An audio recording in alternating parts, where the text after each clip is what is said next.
بسم اللہ الرحمن الرحیم۔ تو یہاں اللہ تعالیٰ کے علم کی خبر دی گئی جس پر ایمان لانا فرض ہے، اور اس کا علم اس کی صفت ذاتی ہے، اور صفت ذاتی وہ صفت ہوتی ہے جو اس کی ذات کے ساتھ لازم ہو۔ صفات کی دو قسمیں ہیں، ایک ہے صفت ذاتیہ اور ایک ہے صفت فعلیہ۔ صفت ذاتیہ وہ صفت ہوتی ہے جو اللہ تعالیٰ کی ذات کے ساتھ لازم ہو، جیسے علم ہے تو یہ صفت اس کی ذات کے ساتھ لازم ہے، ہر وقت وہ جانتا ہے، اور کوئی لمحہ ایسا نہیں جس میں اس کا علم معطل ہو۔ اس کا علم ہر وقت جاری ہے، ہر وقت موجود، جیسے سمع اور بصر ہے، ہر وقت سنتا ہے، ہر وقت دیکھتا ہے۔ تو یہ بھی اس کی صفات ذاتیہ ہیں جو اللہ سبحانہ و تعالیٰ کے ساتھ لازم ہے اور کبھی جدا نہیں ہوتی۔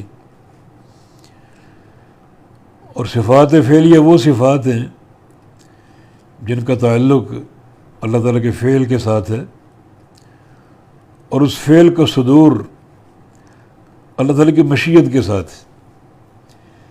جب چاہے وہ فعل انجام دے دے اور جب چاہے نہ دے۔ جیسے صفت نزول ہے، اللہ تعالیٰ ہر رات آسمان اول پہ نزول فرماتا ہے، یہ صفت فعلیہ ہے۔ نزول اس کی ذات کے ساتھ لازم نہیں ہے، بلکہ جب چاہے وہ نزول فرمائے۔ جیسے عرفہ والے دن وہ اہل عرفہ کے قریب آ جاتا ہے اور نزول فرماتا ہے، تو یہ صفت فعلیہ ہے جو اس کی ذات کے ساتھ لازم نہیں ہے بلکہ اس کی مشیت سے متعلق ہے، کہ صفت فعلیہ جب چاہے گا انجام دے گا۔ جیسے صفت کلام ہے، جب چاہے گا بولے گا اور جب چاہے گا نہیں بولے گا۔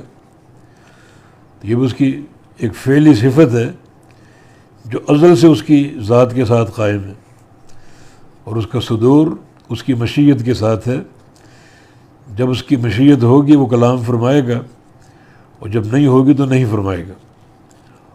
تو یہاں اللہ رب العزت کی صفت علم کا ذکر ہے۔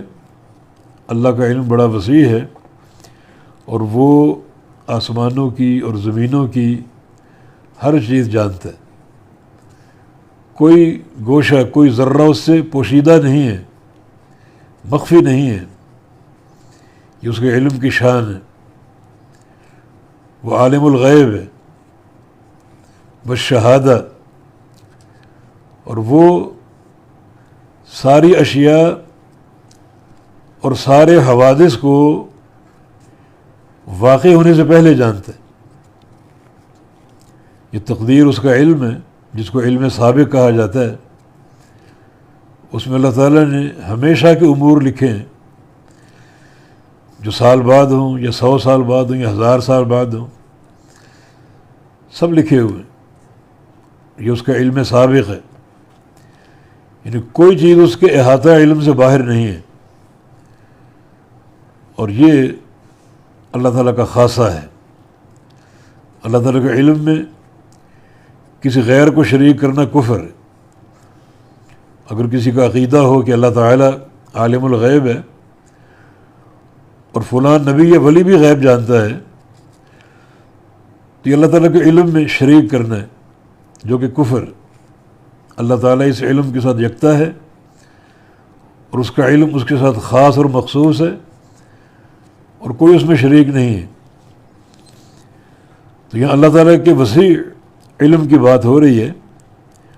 علم ترى، کیا تو نہیں جانتا، ان اللہ یعلم ما فی السماوات، کہ بے شک اللہ تعالیٰ جانتا ہے جو آسمانوں میں ہے، وما فی الارض، اور جو زمین میں ہے۔